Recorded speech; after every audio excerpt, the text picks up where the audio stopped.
It's hard to celebrate the people you love when their lives feel miles ahead of yours, and it's even harder when you start feeling like you are falling behind.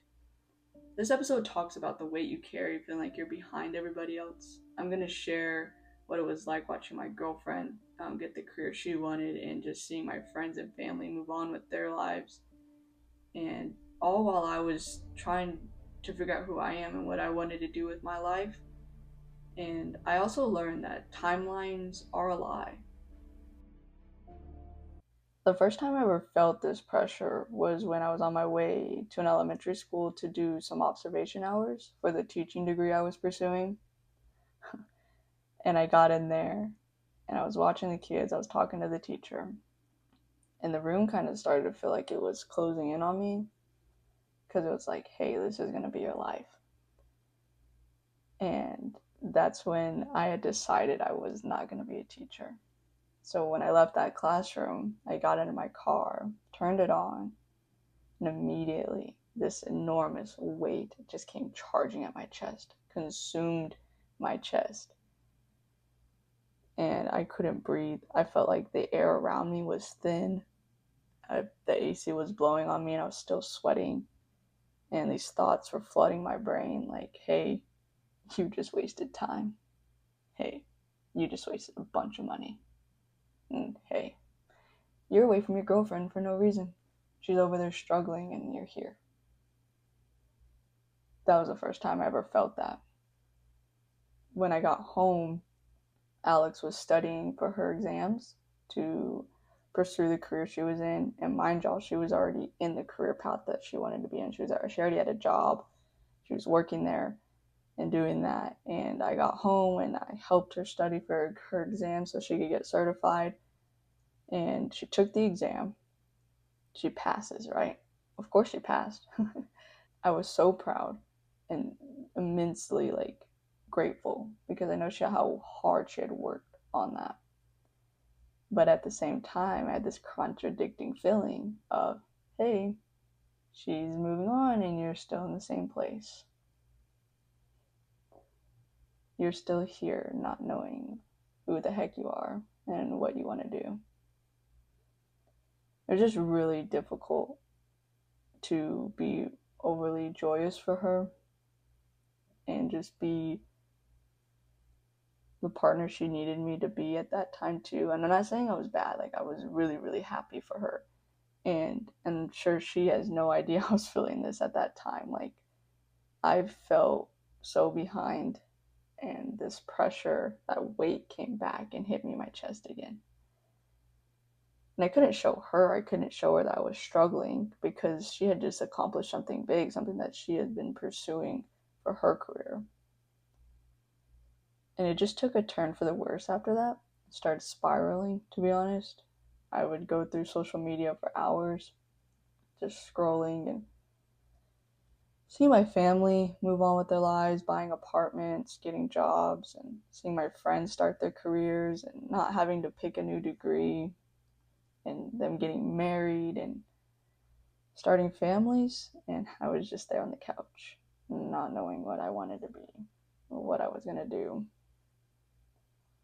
I'd even see people who seemed to be financially free. They were out traveling, buying new cars and new clothes and just staying up with the latest trend, whatever it was. And it was just me sitting there, feeling like I was nobody, feeling like I was never going to get anywhere, that I should have already been there. I should have already surpassed these people. I should be way higher than I am now.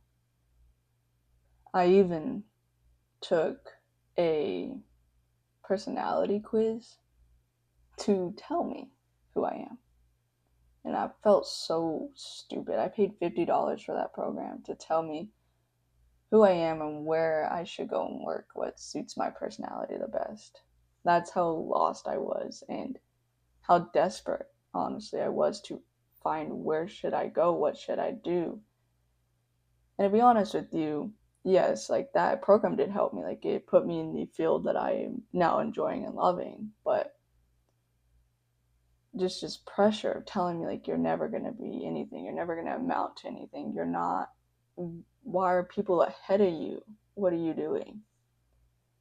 And it's just a little bit sad to say that I needed a program to tell me who I am and where I fit best.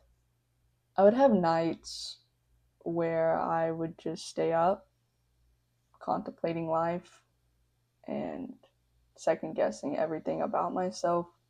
It was just really hard to sit there and think about, okay, my girlfriend's moving on with her career, my friends and family are too, and I don't want to reach out to anybody because I feel embarrassed that I'm not where I'm supposed to be, where I think I'm supposed to be.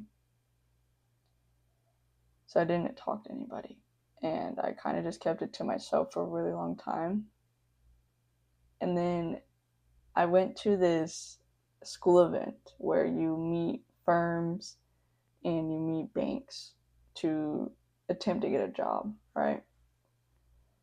And I'm sitting in my car, I'm dressed up, I look good, and I just start breaking down and just crying. That overwhelming feeling that I was having that I kept inside finally exploded, to be honest with y'all. Like, I just completely broke down in my car outside the school. When I did break down, there was this voice in my head, and it was screaming this time. It wasn't a little whisper anymore, it was screaming at me. Even if you go in there, you are nobody. There are students in there that are higher quality people than you. I just couldn't get myself to quiet that voice down, to tell it to shut up, to tell it, you don't own me. Even though I wasn't able to get that voice to quiet down, I still made myself go in there. I still went and talked to people, still socialized, act like nothing happened, act like I didn't just cry for 15 minutes in my car. And I get home and I feel defeated. Feel like I could have done better, could have talked to more people, been a better representation of myself. Like, just all this hammering of you're not where you need to be. And so a couple weeks later, me and Alex talk. And she's telling me how she is dealing with things and her emotional side of stuff. And I finally tell her what's going on. And once I do tell her, she looks at me and she's like, Kiana, you are more than just your awards and praise that you get from people. Because mind you, in high school and in college, I would get accolades, awards, praise from everybody. And I genuinely thought that's like what set the value for a person. In other words, I just allowed others to tell me how much I am worth. And Alex was over here telling me the complete opposite, that who I am as a person is more than enough, and that she loves me. She doesn't love the awards that I've been given. She doesn't love the basketball stuff that I've done. She loves me and who I am. That was a real turning point for me, because then I realized, hey, I really don't have to care what other people are doing in their lives and how they're getting there and when they get there. So if you're feeling behind, here's what I want you to know. The pressure you feel, the one no one talks about, this invisible pressure to be perfect or to be here at this certain age or there at this time, have this career picked out and just stick with it.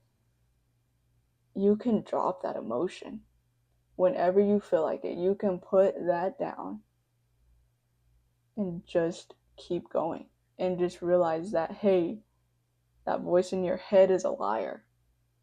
Timelines, social media, the world, they want you to think that you have to be up here like everybody else, right? It's not true. You are where you're supposed to be. If you got set back, it's for a reason. It's not because you're a failure or you're not good enough to do it. No, it's if I would have kept teaching and if I would have just followed that, right, I'd be miserable. Okay.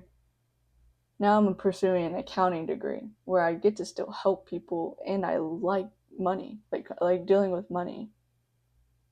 So if I didn't have that setback, then I know I'd be miserable. I know my relationship would probably fall apart because I'd be so angry with myself for not changing course.